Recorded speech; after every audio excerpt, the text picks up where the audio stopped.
संतप्त मानस शांत हों, जिनके गुणों के गान में वे वर्धमान महान जिन विचरे हमारे ध्यान में। समय सार परमागम में जीवाधिकार समापन की ओर है। ये समय सार परमागम भेद विज्ञान का शास्त्र है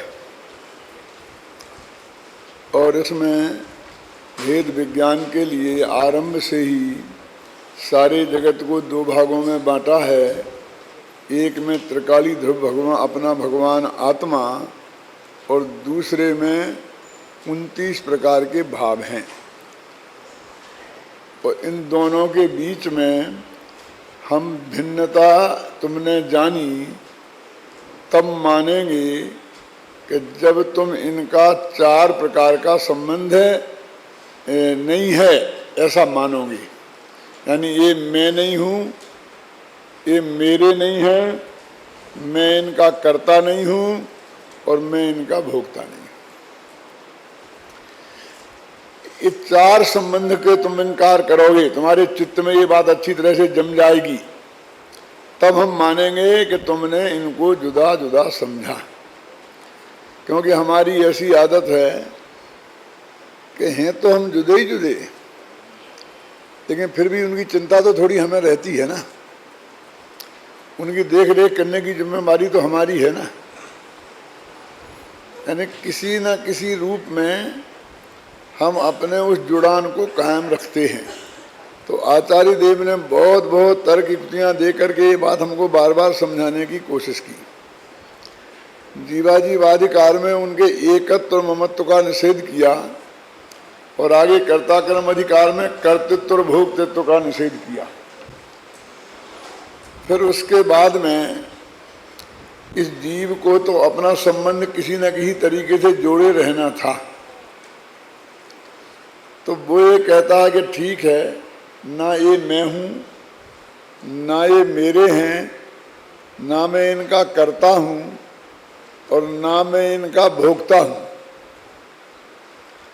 ये बात हमने बिल्कुल पक्की और नक्की आपसे मान ली, लेकिन आप तो एक बात बताओ कि ये जो काम हुआ है ना, ये कैसा हुआ, ये कैसा लगा आपको? क्योंकि समय सार से बीच में ये हॉल के काम में तेरे कहाँ से पहुँच गया, ये कहाँ से पहुँच गया? नहीं नहीं, मैं तो वैसे ही कह रहा हूँ आपसे, ये हमारा भी नहीं है, हमने कुछ किया भी नहीं है, इसमें हमारा कोई अधिकार भी नहीं है, हम इसके भोक्ता भी नहीं हैं, हम तो इसके बिल्कुल जुदे हैं। लेकिन है कैसा? यानी काम तो एकदम ये बना हुआ है।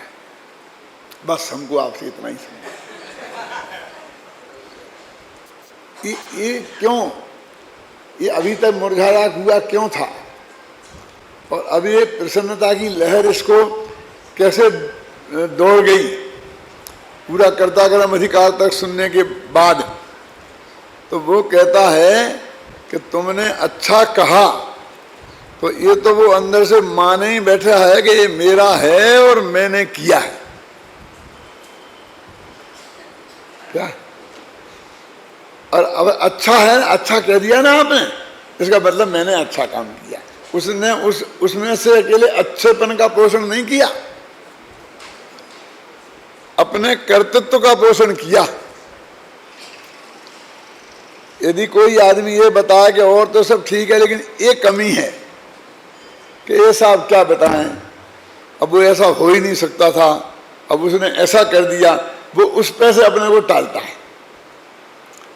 माने ये मेरा कर्तृत्व नहीं है। क्यों? और जो जो तुमने बढ़िया कहा उसको अपना कर्तव्य अपने माथे पर ओढ़ लेता है।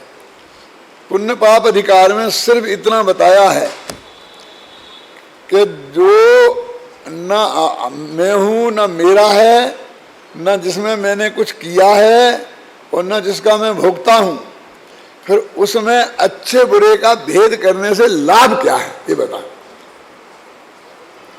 इसको तो ये जानने की क्या इच्छा हुआ है कि ये काम कैसा हुआ, अच्छा हुआ कि नहीं हुआ। या अपना कोई संबंध ही नहीं है, क्यों? न्यूयॉर्क में मकानों की कीमत बहुत बढ़ गई, ये सुनकर आपके चित्त में कोई विकल्प खड़ा होता है? ना कोई वहाँ मकान अपना है और ना अपन को खरीदने का विकल्प है, तो चाहे बढ़े चाहे घटें क्या फर्क पड़ता है? क्यों? बाबू नगर के मकानों की कीमत घट गई, वो बढ़ गई, तो उससे हमें फर्क पड़ता है, क्यों? तो यानी तूने किसी ना किसी तरीके से संबंध स्थापित किया। पुण्य पाप अधिकार में यही कहा कि कर्म तो कर्म हैं, उनसे तेरा कोई संबंध नहीं है, वे तो जैसे हैं तैसे हैं, तू उसमें अच्छे बुरे का भेद क्यों करता है? शुभ कर्म सुशील है और अशुभ कर्म कुशील है, इसी का नाम अज्ञान है।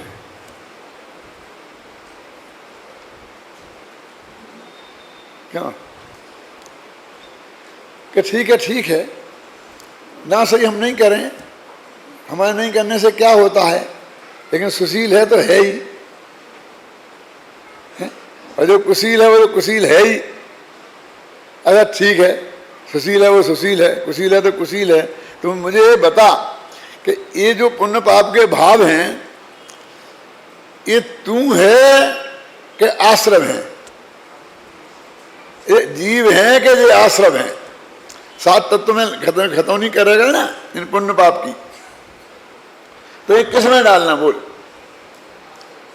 पुण्य आश्रव पाप आश्रव, ये आश्रव के भेद हैं कि तेरे बस आश्रव अधिकार में इतनी सी बात बताई। यानी कहीं भी किसी भी तरीके से तुम्हारा कोई संबंध इनसे नहीं है, उसे तोड़ने के उन्हीं की पूरी बात करी। और जब भेद विज्ञान करा चुके तो संवर अधिकार में उनने लिखा ये भेद विज्ञान के अभिनंदन का अधिकार है।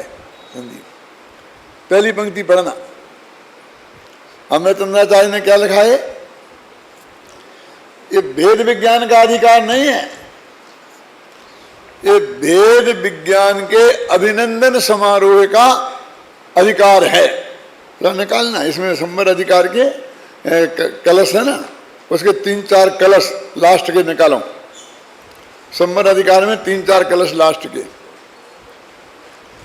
ये भेद विज्ञान के अभिनंदन का अधिकार है, इसमें भेद विज्ञान का अभिनंदन पत्र छपा है। अंत के 4-5 छंद निकाल लो।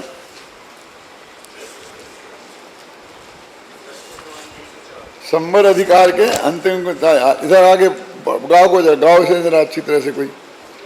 हाँ, भेद विज्ञान के अभिनंदन के अधिकार है ना।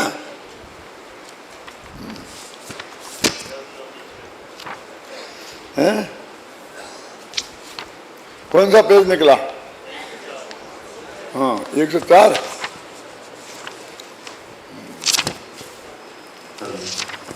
हाँ, नहीं सुनो। हाँ 127 से पढ़ो। ज्ञान के इस अविरल धारा प्रवाह से कैसे भी कर प्राप्त करे जो शुद्धात्म को, और निरंतर उसमें ही स्थिर होता जावे, पर परिणति को त्याग निरंतर शुद्ध हो जावे। वेद ज्ञान की शक्ति से निज महिमा रत को शुद्ध तत्व की उपलब्धि निश्चित हो जावे। शुद्ध तत्व की उपलब्धि होने पर उसके अति शीघ्र ही सब कर्मों का क्षय हो जावे। आत्म तत्व की उपलब्धि हो भेद ज्ञान से, आत्म तत्व की उपलब्धि से संवर होता। इसीलिए तो सच्चे दिल से नित प्रति करना, अरे भव जन भव भावना भेद ज्ञान की। अरे भव जन भव भावना भेद ज्ञान की, सच्चे मन से बिन विराम के तब तक भाना, जब तक पर से हो विरक्त यह ज्ञान ज्ञान में, फिर ना हो जाए अधिक क्या कहे जिनेश्वर। अब तक भी हुए सिद्ध आगे होंगे, महिमा जानो एकमात्र सब भेद ज्ञान की। और जीव जो भटक रहे हैं भव सागर में, भेद ज्ञान के ही अभाव से भटक रहे हैं। भेद ज्ञान से शुद्ध तत्व की उपलब्धि हो, शुद्ध तत्व की उपलब्धि से राग नाश हो, राग नाश से कर्म नाश, और कर्म नाश से ज्ञान ज्ञान में फिर होकर शाश्वत हो जावे। ये जो आपने छंद एक साथ पढ़े ना, तो आपको ये अनुभव हुआ होगा कि भेद विज्ञान के अभिनंदन का अधिकार है। अमृतचंद ने जब टीका इसकी लिखी शुरू की तो उसमें लिखा भी भेद विज्ञान के अभिनंदन का अधिकार आरंभ करते हैं। तो वो इसके बाद फिर जो उन्होंने बंध है, मोक्ष है, वो सारे अधिकार हैं। फिर सर्वशुद्ध ज्ञान अधिकार में एक प्रश्न फिर खड़ा किया कि भाई तुमने सारे संबंधों का निषेध तो कर दिया, लेकिन ये जानने वाला संबंध तो कायम है ना, क्यों? तो उसके फिर भेद विज्ञान की उन्होंने चर्चा की है, लेकिन इसमें और उस भेद विज्ञान में थोड़ा फर्क है।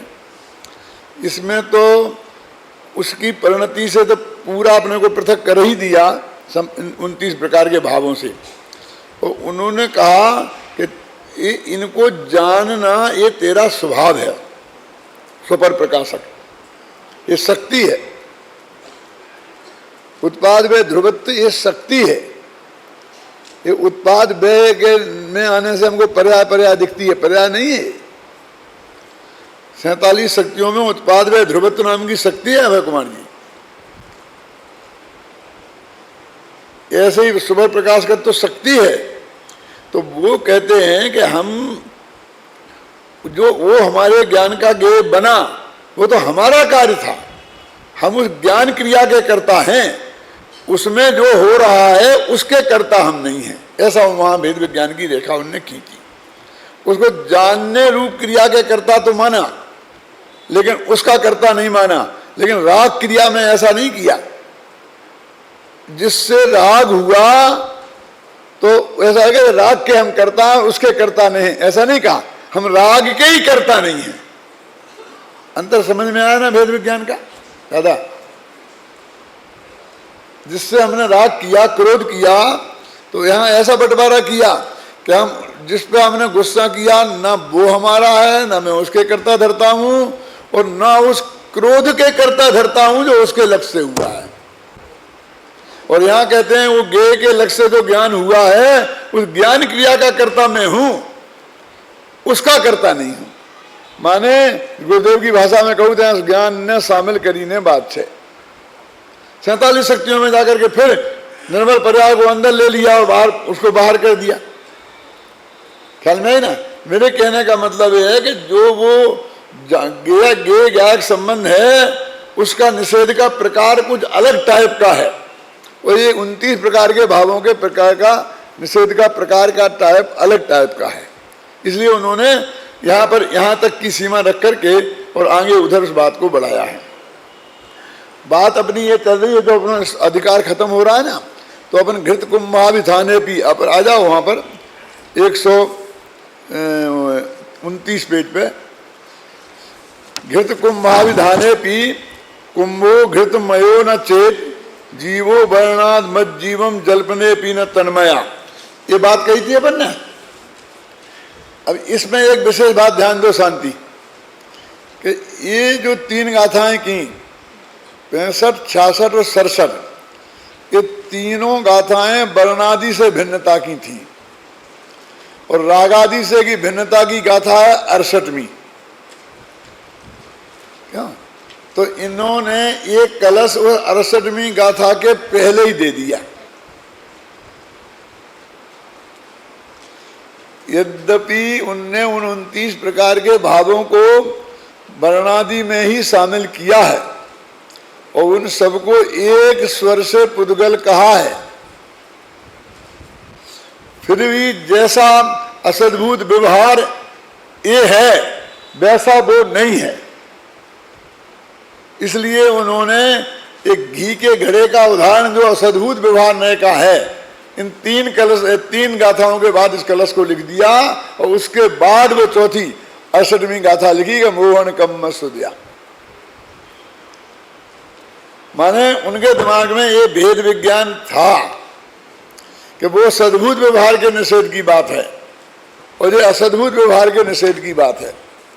ऐसे में एक बात पे ध्यान दिलाना चाहता हूँ कि जैसे अपन कहते हैं ना समय सार में कि 8वीं गाथा से 12वीं गाथा तक वो सब निश्चय व्यवहार की गाथाएं हैं। उन्होंने तब तक सब बात करी, निश्चय व्यवहार की चर्चा करी उनने 5 गाथाओं में, लेकिन 7वीं में नहीं है क्या? 7वीं में ही तो लिखा ना, व्यवहारेण बदस्यदि जीवस्य चरित्र दंशनम मृणाणम न मृणाणम न चरित्रम न दंशनम जानेगो शुद्धो। एक साफ शब्द का व्यवहार न कहता है और नीचे निश्चय न कहता है, ऐसा नहीं लिखा है, लेकिन उसी का निषेध तो ऑटोमेटिक आ गया ना कि निश्चय न ये कहता है। तो वास्तव में 8वीं गाथा उठी 7वीं के आधार पर है कि ये निश्चय व्यवहार क्या है, और तब उन्होंने थोड़ी जरूरत समझी उन्हें समझाने की। क्या पीछे भी है, जो 6वीं गाथा करी तो उसमें उन्होंने 3 प्रकार के व्यवहार का निषेध किया और 7वीं में चौथे प्रकार के व्यवहार का निषेध किया। वो 3 प्रकार के क्या, वास्तव में तो उन्होंने तीसरे प्रकार के व्यवहार का निषेध किया, और वो पहले वो दूसरा प्रकार का जो असद्भुत व्यवहार न है वो ये मान के चलते हैं कि हम प्रवचन सार में कर आए, अब हमें यहाँ जरूरत नहीं है। और फिर भी कह दिया तो तीसरी गाथा की जो है ना समय की व्याख्या, उसमें उन्होंने मान लिया कि हमने इसमें उसका निषेध कर दिया। यानी मेरे कहने का अर्थ है कि वो बराबर नयों की भाषा में ही बात शुरू करते हैं, और वहां तो उन्हें जाकर महसूस हुआ कि अभी थोड़ा नए समझा दो इन्हें, नहीं तो जो फिर कुछ समझ में कुछ भी नहीं आएगा, और ये वास्तव में इसकी भूतार्थता के मामले में निर्णय नहीं कर पाएंगे कौन बात पे कितना वजन देना। इसलिए उन्हें थोड़ी चर्चा उनकी भूतार्थता और अभूतार्थता की नयों की नहीं की, वास्तव में उनकी थोड़ी उपयोगिता, आवश्यकता, भूतार्थता, अभूतार्थता, उन बातों की सब चर्चा की। तो अब अपन को गाथा चलानी है वो 68वीं, उसके पहले की ये बात मुझे आपसे कहनी थी। एवं एतदपि स्थितम में यद रागादयो भावा न जीवायति, यह तो नक्की हो ही गया है पहले वर्णादि के बारे में।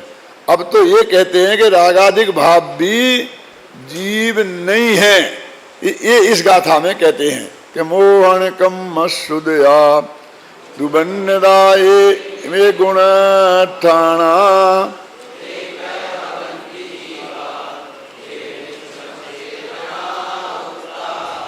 कि मोह कर्म के उदय से जो गुणस्थान कहे गए हैं वे जीव कैसे हो सकते हैं, क्योंकि उन्हें नित्य अचेतन कहा गया है।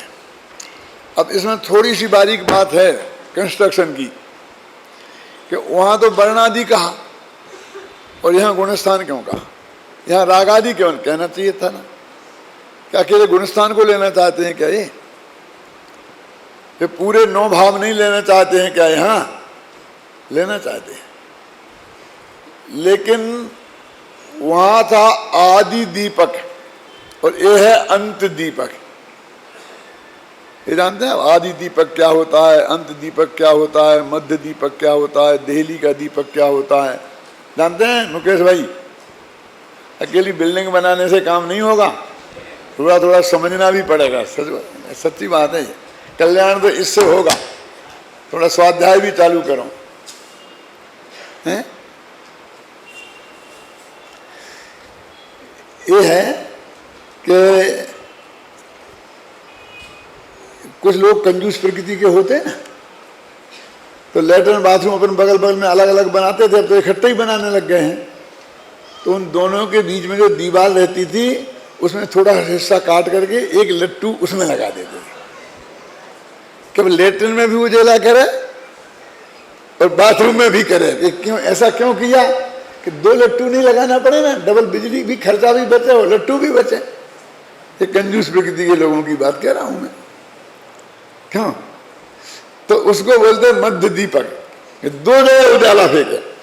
देहरी का दीपक भी बोलते हैं उसे। देहरी का, दिल्ली का दीपक माने अपने मकान होता है ना, घर और आंगन, और उसके बीच में एक देहरी होती है। वो देहरी पे एक दीपक रख दो तो घर के अंदर भी उजेला करता है और बाहर का भी उजेला करता है। तो उसको शास्त्रीय भाषा में मध्य दीपक बोलते हैं।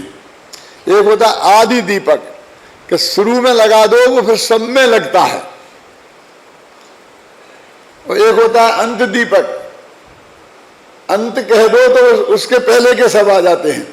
क्योंकि ये 29 भावों में गुणस्थान सबसे अंतिम है और वर्णादि वर्ण सबसे पहले है। तो जब शुरू की बात 20 की करी तो उन्होंने वर्णादि कहा, और जब अंत की बात कही तो उन्होंने गुणस्थान कहा। एक जगह ऐसा भी आता है वर्णादि से लेके गुणस्थान पर्यंत भाव, ऐसा आता कि नहीं आता? और यही चक्कर में कसाय वाला मामला है, जो मिथ्यात्व बंध का कारण नहीं है कि बंध कसाय से होता है। ये सारा झगड़ा इसमें से ही खड़ा हुआ है। लिखा ना गोमटसार में, योगा पर डिपदेशा थिदियन भागो कसाय दो हंती। एक गोमटसार की गाथा है कि योग से प्रकृति और प्रदेश बंद होता है। ये 2 बंध तो नाम बंध है, वास्तव में ये तो आश्रय ही है बस। जब स्थिति पड़ती है तो वो बंधना कहलाता है। ये तो आए हैं और ठहरे ही नहीं, चले गए। और स्थिति और अनुभाग बंध कसाय से होते हैं। कहते लिखा ना, कसाय से होते हैं, कसाय से लिखा। लेकिन वहां कसाय का अर्थ कसाय नहीं है भाई साहब। तो क्या है? यही जैसा गुणस्थान लिखा ना, ऐसा कसाय है अंत में जिनके। तो मिथ्यात्व, अविरति, प्रमाद और कसाय, ये 4 का नाम है कसाय। तो इतनी सी बात है वो। अब देखिए, जीत हमेशा कसाय वाले की होगी, क्योंकि कसाय माने कसाय, ये सबकी समझ में 1 सेकंड में आता है। और कसाय माने मिथ्यात्व, कसाय माने अवृत्ति, कसाय माने प्रमाद, और कसाय माने कसाय, कसाय माने चारों ये गले उतारने में पसीना निकल जाए, है ना? तो 5 भेद है ना, जब काय के बंध के कारण, तब उन्होंने बंध को 2 में अगर बांटा, कसाय मतलब और योग, तो 3 को तो बंध का कारण नहीं मानते वो, तो 3 को कहीं ना कहीं शामिल किया है ना उनने, क्यों नहीं? यदि ये मिथ्यात्व कह देते कि मिथ्यात्व से बंध होता है स्थिति और अनुभाग, और योग से होता है प्रकृति और प्रदेश, तो अभी योग के पहले तक की सब चीजें लेनी पड़ती ना, वो आदि दीपक हो जाता। क्यों? योग से कह दिया तो मिथ्यात्व, अवृत्ति, प्रमाद और कसाय चारों को लेना पड़ता कि नहीं लेना पड़ता? तो बहुत बढ़िया रहता, तो ये झगड़ा खड़ा नहीं होता। तो वहां कुछ लोग ऐसे भी निकलते कि मिथ्यात्व से बंद होता है, कसाय से नहीं होता, खूब कसाय करो, ऐसे भी निकल आते लोग। तो उनके डर के मारे उनने नहीं किया, ऐसा कुछ नहीं है, लेकिन उसमें है दोष।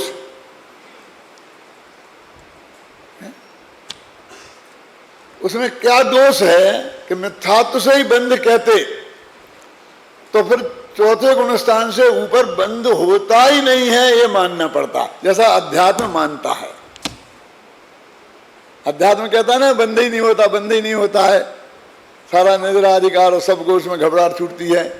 ज्ञानवंत के भोग नजरा हेतु हैं, अज्ञानी को वही कर्म फल देतु हैं। अपने यहाँ भी चल रही वो चर्चा, छुटपुट है, क्यों? तो फिर अगर मिथ्यात्व बंध का कारण रह जाता प्रकृति और प्रदेश का और स्थिति अनुभाग का, अब 3 के मामले में गड़बड़ खड़ी हो जाती।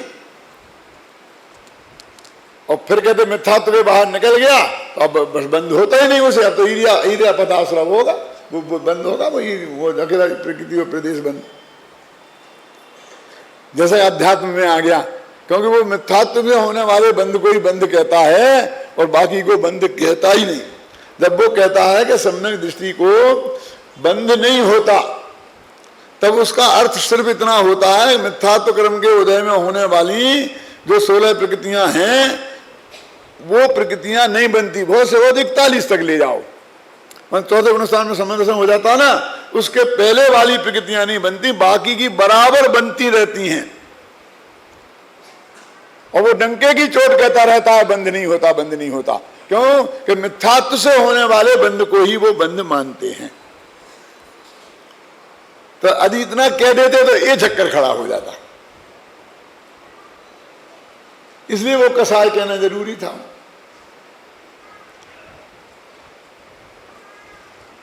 ये जो निर्जरा की बात है, अभी बराबर मैं 2-3 दिन से सुन रहा हूं। मैं लगभग सभी की क्लासें, सभी के प्रवचन सुनता हूं,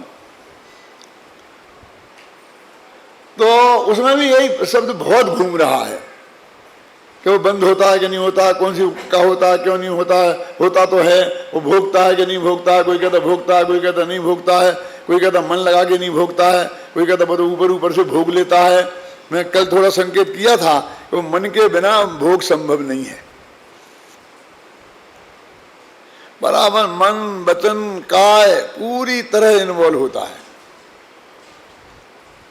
तो फिर अभोक्ता कैसे कह रहे? तो फिर वही कहता हूं मैं, श्रद्धा की अपेक्षा है, इतनी बात तो कल कही थी ना। तो फिर वो निर्जरा कैसे होती है? तो मैं थोड़ा सा उदाहरण देके आपको समझाता हूं करुणान योग से।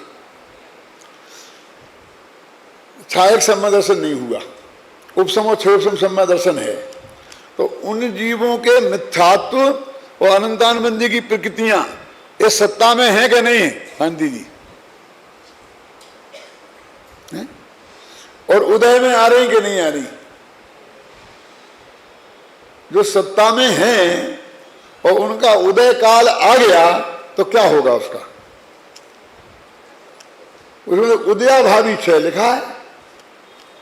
उदयाभावी क्षय का अर्थ होता है कि उदय में नहीं आए ऐसा क्षय। सत्ता में तो है और काल पक गया, आप समझ गए ना? अब उनका क्या होगा? तो वो प्रकृतियां पलट के अप्रत्याख्याना वर्ण रूप हो जाती हैं। अब वो क्या होती है? उनमें उद्वेदना होती है, संक्रमण होती है, वो तुम सब उसे समझ लेना अन्ना जी से, जो भी होता है, लेकिन वो बदल जाती हैं। वो बदल के अप्रत्याख्याना वर्ण रूप से उदय आ जाके खिल जाती हैं। ऐसे 5वें गुण स्थान में होता है। प्रत्याख्याना वर्ण के साथ अप्रत्याख्याना वर्ण के साथ प्रत्याख्याना वर्ण के रूप में उदय में आकर खिल जाती है। तो उदय में आके खिल रही ना, और फल तो दिया नहीं है, तो वो प्रकृति तो निर्जरा तो हो रही कि नहीं हो रही? और बंद नहीं हो रहा, क्योंकि मिथ्यात्व का जो मिथ्यात्व प्रकृति का बंध तो मिथ्यात्व गुण स्थान में ही होता है। अनंतानुबंधी का बंध तो अनंतान पहले ही गुण स्थान में होता है, चौथे में होता नहीं है। और अनंतानुबंधी की सत्ता है और वो अप्रत्याख्याना बन बन के खिल रही है। तो देखो उसके काल में भी उसकी निर्जरा वास्तव में करुणान योग से भी हो रही। वो बहुत कल्पना लोग की बात नहीं है, वो एक्चुअल फैक्ट है। यदि वो हजारों 66 सागर तक बना रहा कौन? क्षयोपसम सम्य दर्शन, तो वो सारी प्रकृति उसमें आ करके खिल जाएगी, खत्म हो जाएगी, स्टॉक खत्म हो जाएगा और उसका बंध तो नया होगा। तो बंध नहीं होता है और निर्जरा होती है। वो कोई अकेला अध्यात्म के नाम से और वैसे ही कह दी है, हाँ बंध तो सब होता है, वो तो वैसे ही कह दी है, ऐसा कुछ नहीं है। उसका करुणान योग का भी आधार है, पक्की और नक्की बात है। और भोक्तत्व का अर्थ हम पूरा तरीके से समझते नहीं। श्रद्धा और चारित्र का अंतर हमारे ख्याल में जब तक नहीं आएगा तब तक ये बातें समझ में नहीं आएंगी। देखो आगम को पढ़े बिना तो कुछ समझ में आने वाला है ही नहीं, ये तो 100% पक्की बात है। लेकिन अकेले पढ़ने से भी कुछ होने वाला नहीं है। जैसे अपन गुन्ना बोलते हैं ना, उसमें आपको चिंतन करना पड़ेगा, सोचना पड़ेगा और रास्ता मत निकालो। आप उसको फेस करो समस्या को। क्या वो होता होगा, मन नहीं लगा के लगाता होता, बिना मन के ही कर देता होगा। जैसे कि हमारे आज प्रवचन करने की इच्छा तो नहीं थी, लेकिन फिर आप लोग पीछे पड़ गए तो हमने कर दिया, तो बिना इच्छा के कर दी है। वो इच्छा हमारी आप लोगों के कहने के निमित्त से हुई कि अपने आप ही हुई अंदर से। इससे क्या फर्क पड़ता है, बिना इच्छा के हुआ क्यों?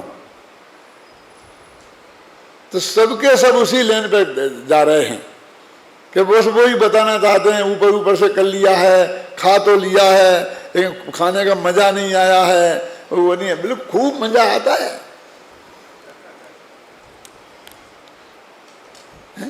चक्रवर्ती का कैसा भोजन बनता है, गुरुदेव के मुख से सुना नहीं है क्या? वो चक्रवर्ती का जो भोजन है उसको सारा कटक खा ले तो उसे पेचिश हो जाए, नहीं पचा सकता है। इतना गरिष्ठ भोजन बनता है, उनके लिए तैयार किया जाता है। और गुरुदेव फरमाते थे कि 365 दिन के लिए 365 रसोइये नहीं, 365 ग्रुप रसोइयों के, एक हेड रसोइया और 10-20 उसके असिस्टेंट,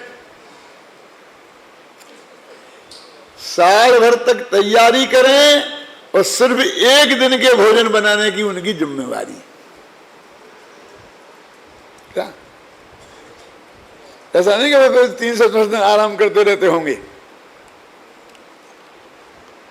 एक दिन भी आराम से बैठ नहीं सकते, रोजीना 8 घंटे की ड्यूटी देनी पड़ती है उसमें। ये प्रोफेसर लोग होते हैं ना, 3 पीरियड पढ़ा रहा है, 4 पीरियड पढ़ा रहा है, और बेचारा प्राइमरी स्कूल का मास्टर है, 8 पीरियड पढ़ा रहा है और कहते देखो मजे हैं, ऊपर चले जाएंगे हम तो मजे हैं, बस 2 पीरियड पढ़ाए और तनख्वाह मिलेगी 80,000 और 2 पीरियड पढ़ाना पड़ेंगे, अब तनख्वाह 8,000 और पीरियड 8। बेटा जब जाओगे तो पता पड़ोगे असलियत में पढ़ाओगे तो वो 2 घंटा पढ़ाने के लिए क्या कम से कम 6 घंटे की पढ़ाई चाहिए डेली, तो वो असली 2 घंटे पढ़ा सकता है। मैं थोड़ा नमूना बताऊंगा तो आपको अंदाजा लगेगा।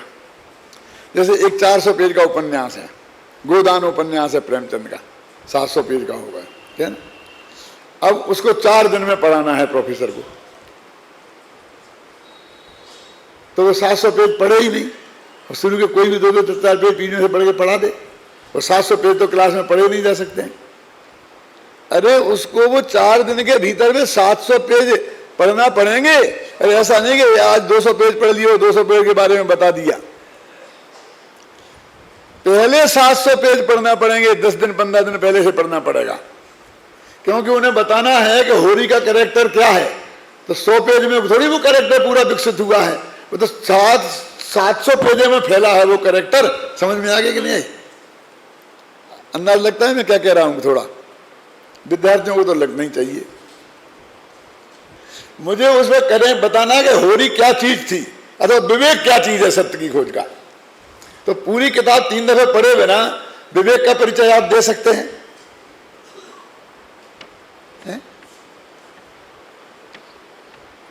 मेरे कहने का मतलब समझ गए ना? तो तब अब वो 1 घंटे का व्याख्यान के लिए उसे 3 दफे वो 700 पेज पढ़ने पड़ेंगे, उसके लिए वो छुट्टी है। और जो वो प्रोफेसर पढ़ते ही नहीं है और वैसे ही 1-2 घंटे में पीरियड पढ़ाते हैं, वो वास्तव में देश का नुकसान करते, खुद का नुकसान करते। असली जो प्रोफेसर होते हैं वो बराबर 8-8, 10-10 घंटा रोजाना पढ़ते हैं, तब जाकर के वे अप टू डेट रहते हैं और तब वो पढ़ा सकते हैं। समय सार की एक कथा, ऐसे बहुत से लोग हैं कि साहब मैंने कहा आपने पढ़ा है समय सार? हाँ, हमने विराजमान वही विराजमान किया है।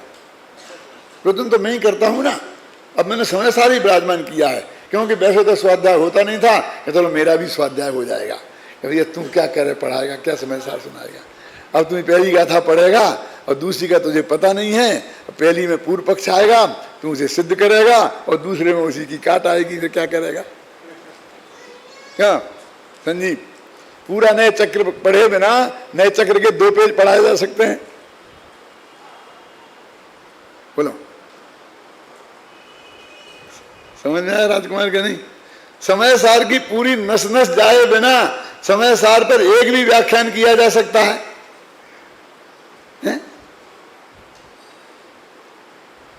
ऐसा ही व्याख्यान करेगा फिर वो कि वो भोगता तो होता नहीं है, वो अरुचि से भोग लेता है। वो तो अरुचि मान जानता है, रुचि तो श्रद्धा गुण की पर्याय है, अरुचि भी श्रद्धा गुण की पर्याय है। कहाँ लिखा?